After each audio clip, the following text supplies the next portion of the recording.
शास्त्रियों के दृष्टिकोण और यूनेस्को के दृष्टिकोण दोनों को सम्मिलित करते हुए राजनीति विज्ञान के क्षेत्र को पढ़ेंगे।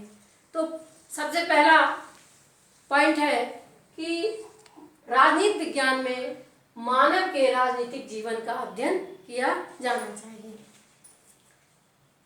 यानी राजनीति विज्ञान मानव जीवन के विविध पक्ष हैं, परंतु राजनीति विज्ञान में मानव जीवन के सिर्फ राजनीतिक पक्ष का अध्ययन किया जाना चाहिए।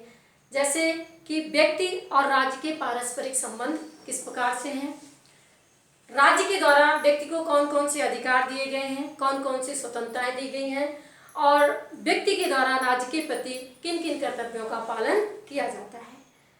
व्यक्ति राज्य की नीतियों और निर्णयों को किस प्रकार से प्रभावित करता है और राज्य व्यक्तियों के ऊपर किस प्रकार से नियंत्रण रखता है, इन बातों का अध्ययन राजनीति विज्ञान में किया जाना चाहिए। दूसरी बात है कि राजनीति विज्ञान में राज्य का अध्ययन किया जाना चाहिए। इसमें सबसे पहले तो इस बात का अध्ययन किया जाता है कि अतीत का राज्य किस प्रकार का होगा, अतीत का राज्य किस प्रकार का रहा है।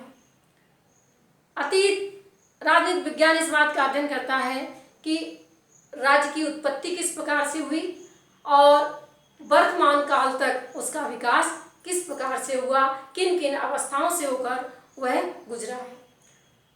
अर्थात नगर राज्य से लेकर आधुनिक राष्ट्र राज्य तक के विकास का अध्ययन राजनीति विज्ञान में किया जाता है। साथ ही साथ इस बात का भी अध्ययन होता है कि अतीत में राजनीति विज्ञान का कार्यक्षेत्र सीमित था और वर्तमान में उसका कार्यक्षेत्र बहुत विस्तृत हुआ है, तो ये किस प्रकार से हुआ है, इन बातों का अध्ययन राजनीति विज्ञान में किया जाएगा। इसके बाद अतीत के बाद वर्तमान का राज्य किस प्रकार का है या वर्तमान में राज्य का स्वरूप किस प्रकार का है, इस बात का भी अध्ययन राजनीति विज्ञान में किया जाता है। राज्य का आधुनिक रूप राष्ट्र राज्य का है और राजनीति विज्ञान इन राष्ट्र राज्यों की प्रकृति और उनकी विशेषताओं का अध्ययन करता है। आधुनिक राष्ट्र राज्य मूलतः संविधानवादी हैं और लोक कल्याण के दायित्व को स्वीकारते हैं और इस दृष्टि से राजनीति विज्ञान के कार्य क्षेत्रों को दो भागों में बांट कर हम इसका अध्ययन करते हैं। राज्य का आंतरिक कार्य क्षेत्र और बाह्य कार्य क्षेत्र। राज्य के आंतरिक कार्य क्षेत्र में इस बात का अध्ययन किया जाता है कि राष्ट्र जो है राज्य संविधान के अनुसार अपना शासन करे और जनता के कल्याण के प्रति जो है अपनी सामाजिक आर्थिक नीतियों का किस प्रकार से निर्माण करता है, किस प्रकार से वह न्याय के कार्य को करता है, इन बातों का अध्ययन किया जाता है। अंतर्राष्ट्रीय राज्य के बाहरी कार्य क्षेत्र के तहत विदेश नीति का संचालन, विदेशों से संबंधों की स्थापना करना और अंतर्राष्ट्रीय कर्तव्यों का पालन राज्य किस प्रकार से करता है, इन बातों का अध्ययन किया जाता है। नेक्स्ट पॉइंट है कि भविष्य का राज्य किस प्रकार से होगा, यानी भविष्य का राज्य किस प्रकार से होगा। देखिए, राज्य प्रारंभ से ही एक गतिशील संस्था रही है और विचारकों का ऐसा मानना है कि भविष्य में भी राज्य के स्वरूप में परिवर्तन होंगे और इस दृष्टि से राजनीति विज्ञान उन विचारधाराओं का भी अध्ययन करता है जो कि वर्तमान काल के राज्यों के स्वरूप, संगठन, उसके कार्यों में, कार्यक्षेत्र में परिवर्तन चाहते हैं और इस दृष्टि से राजनीति विज्ञान उदारवाद, समाजवाद, साम्यवाद, अराजकतावाद जैसी विचारधाराओं का भी अध्ययन करता है या उनका अध्ययन राजनीति विज्ञान का अंग माना जाता है। भविष्य का राज्य के भविष्य का जो अध्ययन है वो कैसा है, तथ्यों की तुलना में अनुमान पर आधारित होगा और इस दृष्टि से हम कह सकते हैं कि ऐसा माना जाता है कि भविष्य के राज्य अधिक लोकतांत्रिक होंगे और इस प्रकार से सरकार की लोकतांत्रिक नीतियां किस प्रकार से होंगी, इनका अध्ययन किया जाता है। इसके बाद दूसरी बात, नेक्स्ट पॉइंट है कि राजनीति विज्ञान में सरकार का अध्ययन किया जाता है। अतीत में सरकार का स्वरूप क्या था, सरकार और वर्तमान में सरकारों का स्वरूप किस प्रकार से है, उनकी शासन प्रणालियां किस प्रकार से की हैं, इन बातों का अध्ययन किया जाता है। साथ ही साथ सरकार के तीनों अंगों व्यवस्थापिका, कार्यपालिका और न्यायपालिका, इन तीनों अंगों का अध्ययन, साथ ही साथ इन तीनों अंगों के पारस्परिक स्वरूपों का अध्ययन राजनीति विज्ञान के तहत किया जाता है। और ऐसा माना जाता है कि भविष्य का राज्य अधिक लोकतांत्रिक होगा या लोकतांत्रिक राज्यों की स्थापना भविष्य में की जाएगी। और इस दृष्टि से चुनाव प्रणाली, प्रतिनिधित्व की समस्या और लोक प्रशासन जैसी बातों का अध्ययन भी राजनीति विज्ञान के तहत किया जाता है। इसके बाद है कि स्थानीय एवं राष्ट्रीय समस्याओं का अध्ययन। राजनीति विज्ञान स्थानीय और राष्ट्रीय समस्याओं का अध्ययन करता है और उनके समाधान के लिए हल भी सुझाता है। और इस दृष्टि से राजनीति विज्ञान स्थानीय संस्थाओं के संगठन, उनका कार्यप्रणाली, उनका कार्य क्षेत्र, इन बातों का अध्ययन करता है।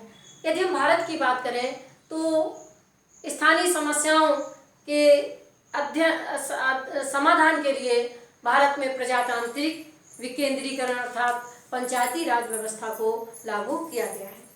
राष्ट्रीय एकता और अखंडता को बाधित करने वाली समस्याओं का अध्ययन और उनके हल सुझाना भी राजनीति विज्ञान का कार्य क्षेत्र माना गया। और इस दृष्टि से भारत में पंथ निरपेक्षता की नीति, संशोधित भाषा नीति की नीति, योजनाबद्ध विकास, सामाजिक न्याय की अवधारणाओं को स्वीकार किया गया है। और इस प्रकार से राष्ट्रीय एकता और विकास के मार्ग में आने वाली समस्याओं का समाधान करने का प्रयास किया गया है। नेक्स्ट है कि राजनीति के अंतर्राष्ट्रीय पक्ष का अध्ययन।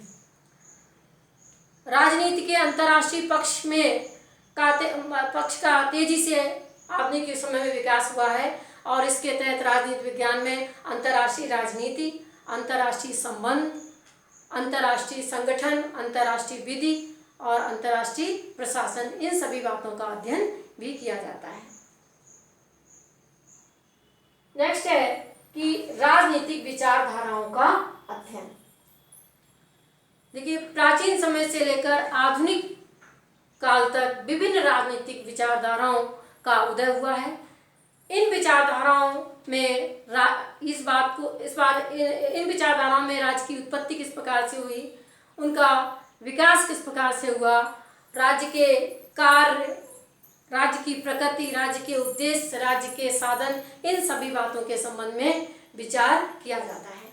और इस दृष्टि से राजनीति विज्ञान में हम कह सकते हैं कि विभिन्न विचारधाराओं जैसे कि आदर्शवाद, व्यक्तिवाद, अराजकतावाद, फांसीवाद, समाजवाद, साम्यवाद जैसी विचारधाराओं का अध्ययन किया जाता है।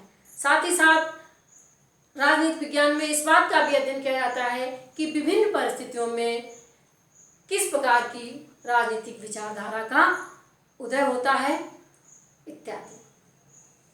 नेक्स्ट है कि राजनीतिक दल एवं दबाव समूहों का अध्ययन। देखिए, आधुनिक समय में राजनीतिक दल सरकारों का निर्माण करते हैं, सरकारों का संचालन करते हैं। तो इस दृष्टि से राजनीतिक दलों का अध्ययन भी राजनीति विज्ञान का अंग माना जाता है। साथ ही साथ सरकार की नीतियों और निर्णयों को प्रभावित करने का कार्य राजनीतिक दबाव समूहों के द्वारा किया जाता है। इसलिए राजनीतिक दबाव समूह का अध्ययन भी राजनीति विज्ञान का अंग माना गया। हालांकि राजनीतिक दबाव समूह इनकी प्रकृति अराजनीतिक है, ये प्रत्यक्ष रूप से राजनीति में भाग नहीं लेते हैं, लेकिन अप्रत्यक्ष रूप से सरकार की नीतियों और निर्णयों को प्रभावित करते हैं। इसलिए इनका अध्ययन भी राजनीति विज्ञान का अंग माना गया है। तो इस प्रकार से हम कह सकते हैं कि जैसे जैसे सभ्यता का विकास हुआ, वैसे वैसे राजनीति विज्ञान के कार्य क्षेत्र में निरंतर वृद्धि होती चली गई और ऐसा माना जाता है कि राजनीति विज्ञान एक गतिशील विज्ञान है और भविष्य में भी राजनीति विज्ञान के कार्यक्षेत्र में वृद्धि होती रहेगी।